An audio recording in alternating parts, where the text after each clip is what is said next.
अर्थ, काम आणि मोक्ष हे 4 पुरुषार्थ मानवीय जीवनामध्ये आहेत. मी काल बोलत असताना तुम्हाला सांगितलं की स्त्री म्हणजे स्त्री म्हणजे धर्मपत्नी.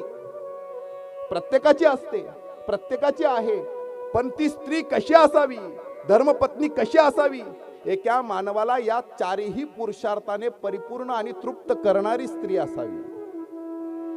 4ही पुरुषार्थाने ज्या घरातली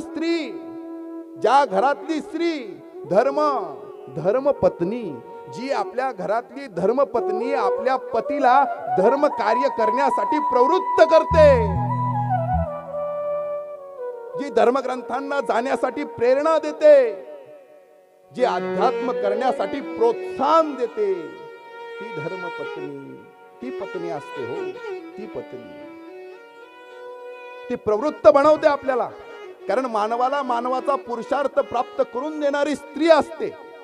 धर्म अर्थ एकदा का आपल्या जीवनामध्ये पत्नी प्राप्त झाली, जबाबदारी आली की माणूस काय करतो महाराज, त्याला जबाबदारी कळायला लागली ना, तर आता पैसा हवाय, आता मुलं होतील, पुरुषार्थाचं प्रतीक दाखवावं लागेल ना. आपल्या जीवनातला काम पराविष्ट होऊन ज्यावेळेस मुलं होतील, एक जबाबदारी येईल, धर्म असणारी धर्मपत्नी आपल्या जीवनामध्ये धर्म घेऊन येईल, अर्थ कमवण्यासाठी आपल्याला प्रेरणा देईल, आपल्या कामाला पुरुषाला पुरुषत्व प्राप्त करून देणारी स्त्री आहे. पुरुषाला पुरुषत्व प्राप्त करून देणारी स्त्री आहे. धर्म, अर्थ, काम आणि मोक्ष. आणि जेव्हा झाला ना हा प्रपंच, मग हा प्रपंच पूर्ण झाला, हा प्रपंच कंप्लीट झाला की मग पुन्हा महाराज आपल्याकडे 4 आश्रम सांगितले. पहिलं ब्रह्मचार्य, दुसरं गृहस्थ, तिसरं वामप्रस्थ आणि चौथा संन्यास.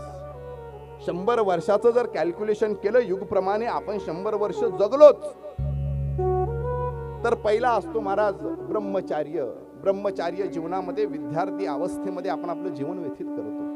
दुसरं असतं 25 वर्ष गृहस्थ आश्रमामध्ये आपण आपला कुटुंब परिवार करतो. तिसरं असतं वामप्रस्थ, म्हणजे तेव्हा 50च्या पुढे झाल्यानंतर प्रपंच सोडून, जबाबदारी सोडून निवृत्त व्हायचं असतं. हळूहळू बाजूला निघायचं असतं, हळूहळू परमार्थ करायचा असतो, हळूहळू साधना करायची असते, कारण मोक्षाची वाट आपली प्रतीक्षा करते. सोडायला शिकलं पाहिजे, सोडायला. धर्म, अर्थ आणि काम आणि मोक्ष. पण आत्ताची परिस्थिती एवढी विचित्र आहे महाराज. आत्ताची स्त्री तिला फक्त 2च पुरुषार्थ माहिती आहेत, अर्थ आणि काम. फक्त भोग आणि भोगातून अर्थ आणि अर्थातून भोग, ह्या 2 पुरुषार्थाने आत्ताची कलियुगामधली असणारी प्रवृत्ती आणि आत्ताच्या युगामध्ये स्त्रीची असणारी मानसिकता आहे महाराज. आत्ताची स्त्री फक्त केवळ भोग विलासाने परिपूर्ण करण्यासाठी जीवनाची स्पर्धा करते आणि केवळ अर्थप्राप्तीचा संघर्ष स्त्री करते. त्याच्यामुळे मानवीय जीवनामध्ये त्याला धर्म कळत नाहीये, त्याला अर्थ कळत नाहीये, त्याला काम कळत नाहीये आणि मोक्ष तर फार दूरची गोष्ट आहे.